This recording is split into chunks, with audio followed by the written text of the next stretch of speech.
Welcome back to Book Club. So, this past week we started on A Confederacy of Dunces, which is, at least in my opinion, a wildly funny book. And that is, in fact, the chief value of this book. I wish I could say it was socially or politically topical or relevant, but unfortunately, the long lag between the time when it was written, which is 1963, and the time when it was published, which was 80, 81, somewhere in there, no. Way too much changed in those 17, 18 years for this to still be socially or politically relevant, I'm afraid. And that is a bit of misfortune. That's just, things happen sometimes. I've often thought if the book had been published in the 1960s when it was written, or at least some reasonable period thereafter, it would have been the same sort of generational anthem that books like Catcher in the Rye were. Nevertheless, it has been on the list, I guess it was the BBC's list of the 100 most inspirational books in the English language, which included Toni Morrison's Beloved, Sylvia Plath's Bell Jar, George Orwell's 1984, Jane Austen's Pride and Prejudice. So it's in good company. However, this is mostly because it became a cult classic when it was first published. It resonated with the young adults of the 1980s who had grown up in the tumultuous 60s and could totally relate to these characters, especially since in the 1980s, the young college and university professors had been in colleges and universities in the 60s getting their degrees, and as a consequence, they could very much relate to Ignatius Riley screaming at his professors and Myrna Minkoff organizing sit-ins and protests and whatnot. But timing is everything.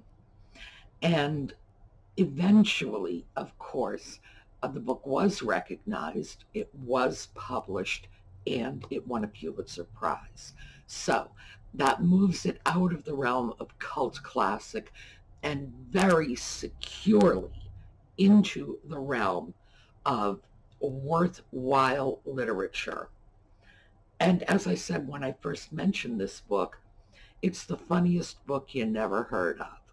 So when we come back,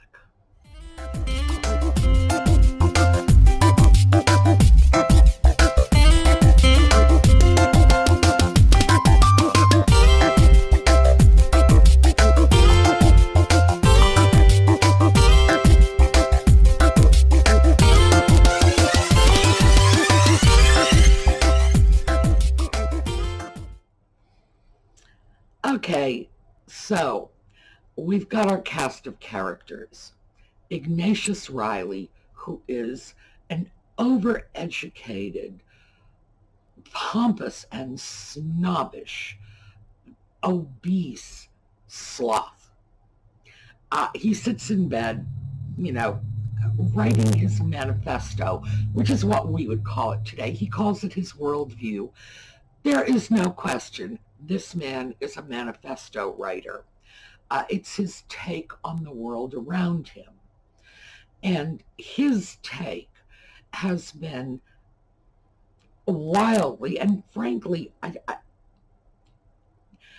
I inexplicably influenced by the Consolation of Philosophy, which is Boethius's work. Now, Boethius was a Roman Christian, and I say that with trepidation.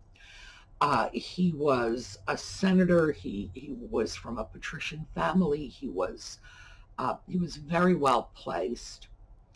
in the 6th century. So Ignatius Riley's worldview is a good 1400 years out of date. Part of his charm, I would say. Boethius, the reason I say that I call him a Roman Christian with trepidation is there has often been strong debate about what were Boethius's real religious views. I do not see how anyone could declare them to have been Christian, but they are considered to be Christian today, although at times in the past people said, no, my goodness, this guy is a pagan. I'm one of them. This guy's a pagan. And I don't know how anybody can look at his work and find that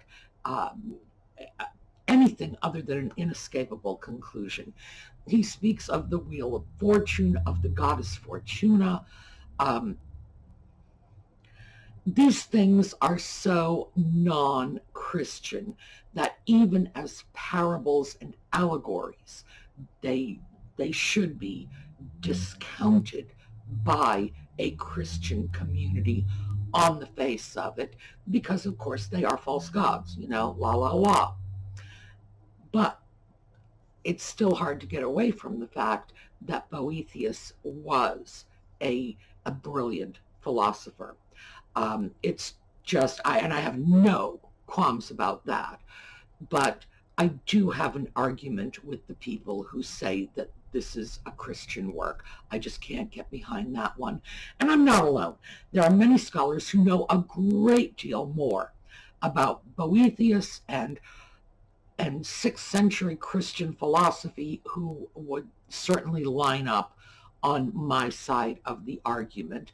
Or actually, I guess I'm lining up on their side of the argument because they are the experts. But this is what has shaped Ignatius's worldview.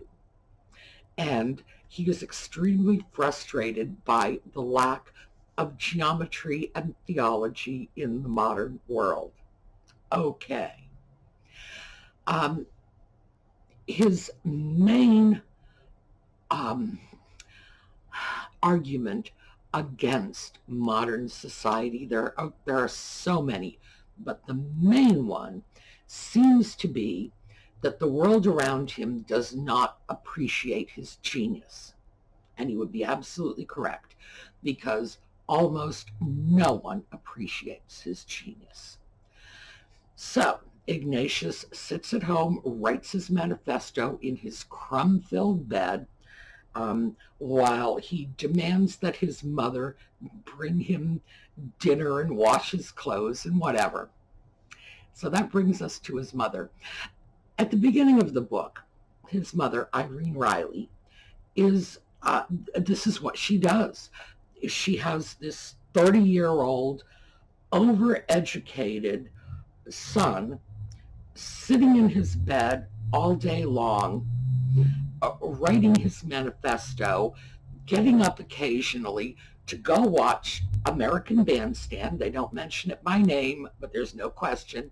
He's watching Dick Clark and teenagers gyrating to awful music that he hates, but he still goes in, sits in front of the television, and screams about how their obvious lack of geometry and theology is offending him. And then he will go to the movies. In particular, I was going to say he enjoys, but that's not the right word. He hates the films of Doris Day. So he goes in, he watches Doris Day films whenever they appear, so that he can just reinforce his belief that she is just the ontology of Satan. And Mother Riley begins our story by humoring all of this.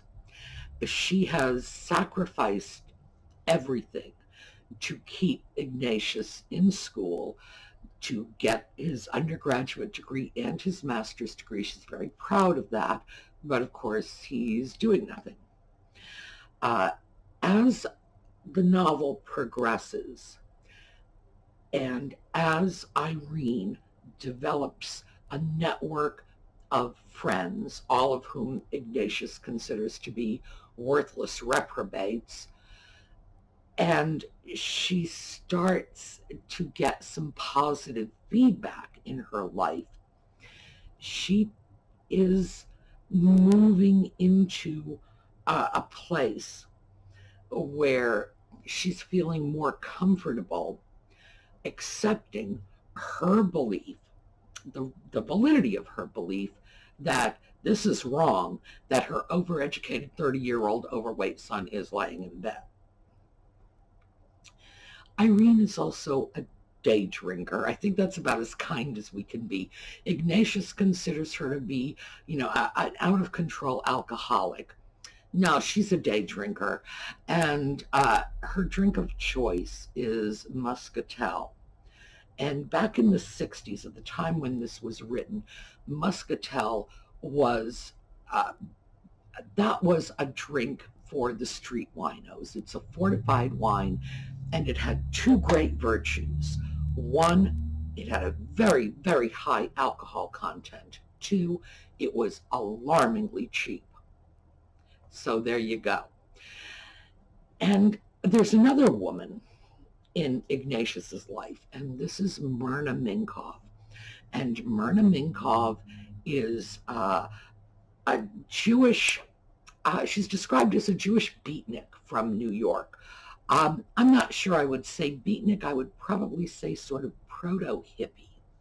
She's definitely a character you could pull out of this novel written in 1963 and drop her into a novel written in 1969, and she would just fit right in. So she is a social activist, a political activist. She is so typical of the overeducated Northeast intellectual types that abounded in the 60s and were on every college campus in the country, that to say she's a stereotype is almost really understating it. I personally was in school with 2-3 dozen Myrna Minkoffs.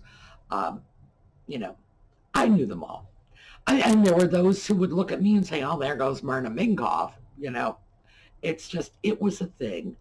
And so even though I would say it's a stereotype, it was a very apt stereotype.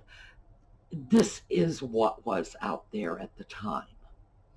And although we don't see Myrna for a while, she's clearly a major influence, because it's obvious that a lot of what Ignatius is doing, particularly when he attempts to organize demonstrations at the Levy Pants Factory, this is to impress Myrna.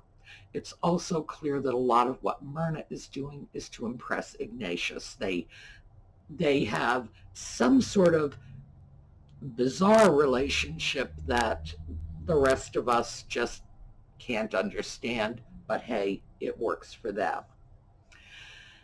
Another very important character is Burma Jones, and we meet Burma Jones very early on.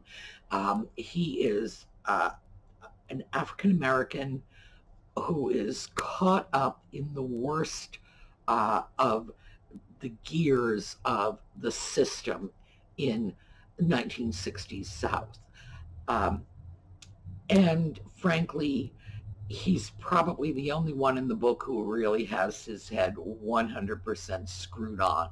Most of the rest of our characters have very little idea of what is happening, but Jones, he's clear about it.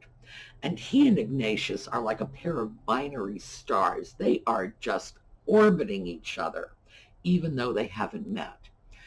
And Jones is aware of Ignatius's existence, but not the other way around. So he takes up a job, if you want to call it that, at the Night of Joy, which is a seedy strip bar.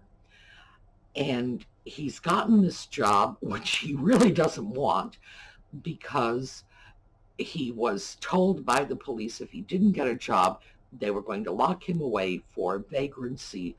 And he made the mistake of telling the avaricious bar owner this, and she immediately decided that this was a good opportunity to exploit him for cheap labor.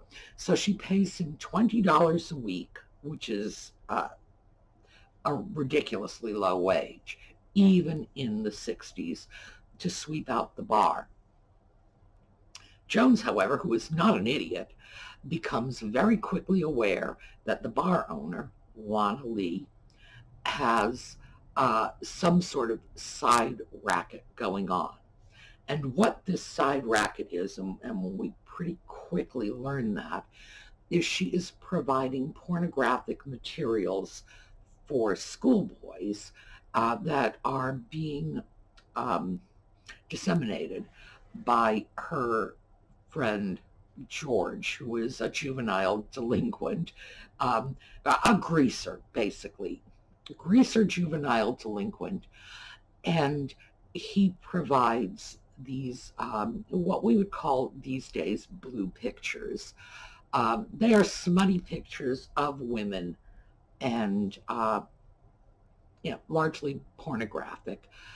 Although, by our standards today, I would have to say we'd probably consider them to be softcore porn. With the internet the way it is, nobody has need of that sort of thing anymore. But it was actually a pretty big deal back in the 60s to be able to get your hands on these smutty pictures if you were a schoolboy. But as I say, the internet has changed all that. It's beyond scary, the stuff you can get on the internet. Quick digression, it'll be a short one. I once got it into my head that I wanted to raise a few backyard chickens. And I did a little research and decided that the breed of chicken I wanted was a cross between the New Hampshire White and the Rhode Island Red. They are hardy animals. They're very versatile. They can deal well with all kinds of climates.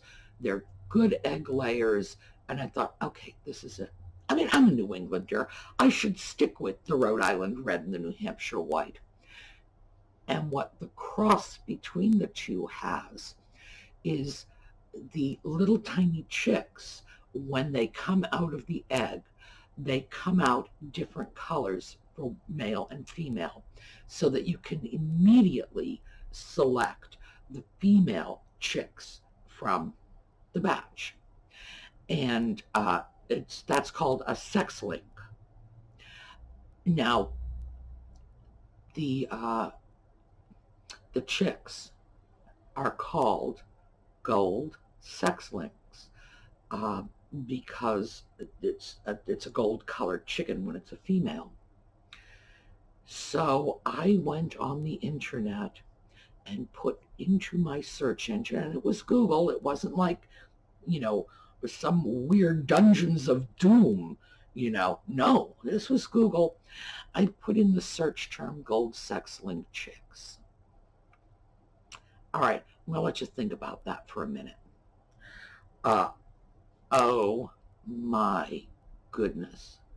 I couldn't believe what was coming up on that page, and with pictures.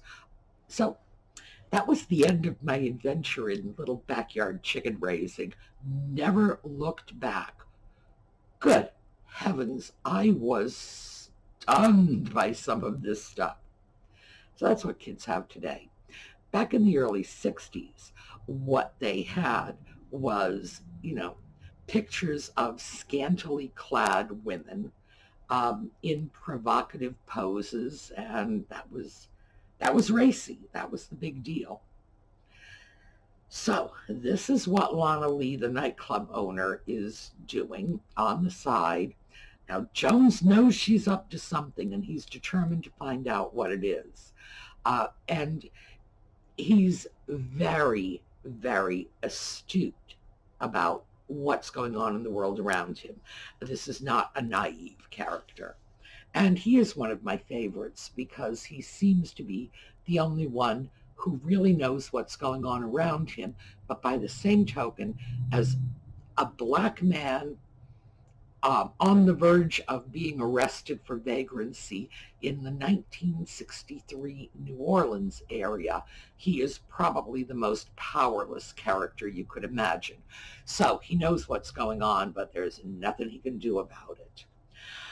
We've met some other characters, and most of them are oddballs. Angelo Mancuso is a patrol cop whose sergeant seems to be determined to either punish him or teach him a lesson, because he sends him off to apprehend suspicious characters.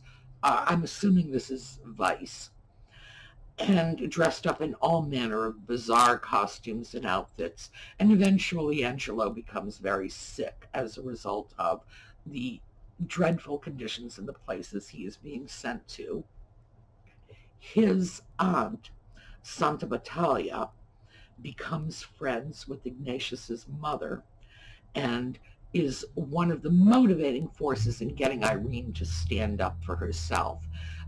Santa feels that Irene is a vital young woman, and she still has plenty of life ahead of her and needs to do something about her wayward son.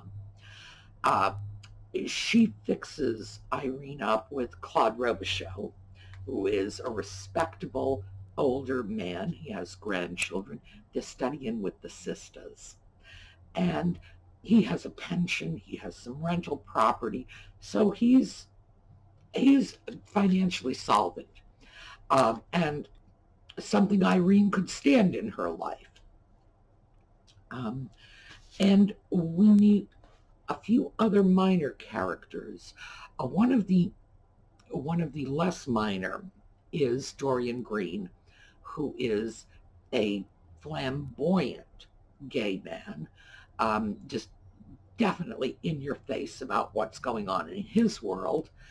And he is a partier. He has parties. He is one of the leaders of his social set. They all flock to him, to his parties, and they all have a good time. And even today, he is what I would consider to be a socialite in that world. So this is our bizarre assortment of characters, and we watch as Ignatius goes through first one job as an office clerk in the pants factory, a job he loses when he attempts to create some sort of political demonstration to impress Myrna, mind you. And then he becomes a hot dog vendor, which is apparently the only thing he's really able to do. The irony, of course, which shouldn't be lost on the readers, is this is a guy with a master's degree at a time when very few people, it was a very small percentage of the population, had graduate degrees. Of course, his is in medieval studies, which I'm thinking only qualifies you to work in a museum or teach. And he won't leave Louisiana or New Orleans because he took a Sina Cruiser bus to Baton Rouge once, and it was an awful experience for him. So this is where we are in the book. We've got all of our major characters introduced. We're starting to see the pieces unfold, and the rest is just our joyride through Ignatius and his adventures. So I hope you are enjoying it. It's just I find it wonderfully entertaining. I love Ignatius's wild rants about everything that's wrong with the world. Um, and I should mention, of course, the obvious. There is a great deal of racism, sexism, religious intolerance, you name it. Ignatius goes after people with developmental disabilities. He goes after the Black people. He goes after Jews. He goes after white people. He goes after homosexuals and heterosexuals. Um, the, the thing that keeps it from being a piece of intolerant literature is because Ignatius goes after everyone. No one is exempt. He simply sees the entire world as the title would indicate, a confederacy of dunces in league against him. So he doesn't spare anyone a tongue lashing. All right, so I thought we would hit the next 5 chapters, and let me know in the comments if I'm pushing the readings further than you're comfortable with. The marker here. The first 5 chapters were 128 pages, and I figured the second 5 will probably be about the same. It's, if we consider this, about 10 pages a day. So, and let me know if this is rolling too quickly. Also, let me know if you have questions, if there are any aspects of the book that you want me to research, and you've got the comments. They're open to you. Whatever it is you want, if I don't know the answer, I'll find it. Okay, so this week, chapters 6 through 10, and we will have a chance to see where Ignatius goes from here. All right, have a great day. I will see you tomorrow for our regular Sumi videos, and I will see you next Thursday night for more book club.